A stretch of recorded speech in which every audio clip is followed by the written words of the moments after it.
Have you ever felt like there's a secret world hiding just out of sight? You know, a whole tiny universe full of amazing creatures and wild landscapes, all happening right under our feet? Well, you're right. It's totally there. And today, we are going to uncover it together. Whoa, check this out. It looks like something from another planet, right? The colors, all those little lines, it's just awesome. But here's the crazy part. This photo of a hibiscus flower, it was taken with an iPhone 13 Pro. Yep, probably the same kind of phone that's in your pocket right now. That's really what we're talking about here. A secret superpower that your phone or iPad has just been hiding, and it's just waiting for you to unleash it. So what do you say? You ready to become a detail detective and a tiny world explorer? Okay, let's get into it. Your mission, should you choose to accept it, is to master the art of macro photography. And don't worry, it is way more fun than it sounds. Trust me. So what even is macro photography? It's pretty simple, actually. It's just the mission to get your camera lens super close to something small, to make it look absolutely huge and packed with detail. Think of it like putting the world under a microscope, but you're using your camera. And you want to know the best part? You do not need some big, fancy, expensive camera to do this. Your top secret gadget for this whole mission is probably already in your backpack. Your iPhone or iPad has an incredible camera already built in, and it's perfect for starting this adventure. All right, every great explorer needs the right gear. And for this quest, we've got some cool power-ups that will take your photos from pretty good to totally epic. First up, a clip-on macro lens. This is like a special magnifying glass for your phone's camera that lets you get unbelievably close. Next, a tripod. This thing holds your device perfectly still, because when you're this zoomed in, even a tiny little shake can make everything blurry. And finally, a remote shutter. It's like a little magic button that snaps the picture without even touching the screen. So cool, right? And here's what that can look like. See? Super simple. It's just an iPad held steady on a tripod, all set to capture some amazing detail. You don't need a complicated studio or anything, just you, your gear, and you're ready for action.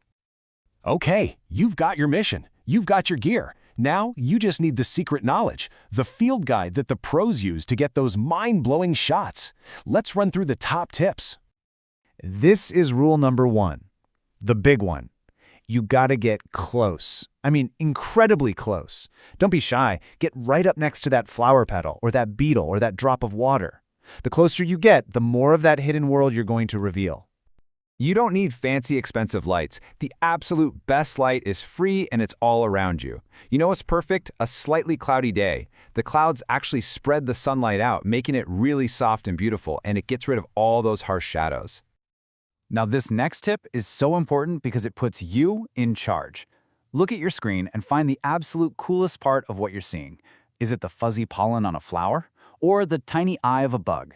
Top that exact spot. That tells your camera, hey, this part right here, make this part perfectly sharp. Hey, don't just stand over your subject and shoot straight down. Get on the ground. Pretend you're an ant looking up at a giant mushroom. Try shooting from the side. Every single new angle shows you a completely different picture and tells a whole new story. And now for a really fun challenge. A still photo is cool, but a photo with some motion in it, that feels alive. Try to snap a picture of a bee just as it's about to land on a flower, or the splash from a tiny drip of water. It's going to take some practice for sure, but the results are just incredible. So, you know how to take the pictures, but what should you actually take pictures of? Just think of the world around you as a giant treasure map with hidden gems literally everywhere. Here are a few spots where you can start your hunt. You could explore the dense, colorful jungles hiding inside a flower. Or you could become a spy and document the secret lives of insects. Look for those alien landscapes on the rough bark of a tree or even a piece of old fabric. Find the delicious little details in the bubbles on a slice of pizza. Or capture the tiny, magical worlds that get reflected inside a single drop of water. And look, remember this, nobody starts out as an expert. The best photographers in the world got great just by exploring and trying new things. So don't worry about getting the perfect shot right away. The real fun is just in experimenting and discovering what you think looks awesome. That's how you find your own unique style. So, your mission is set, your gear is ready, and your field guide is in your head. That secret world is out there, just waiting for you. All you have to do is start looking. So grab your phone or your iPad, head outside, and get close. I gotta know, What amazing new world will you discover first?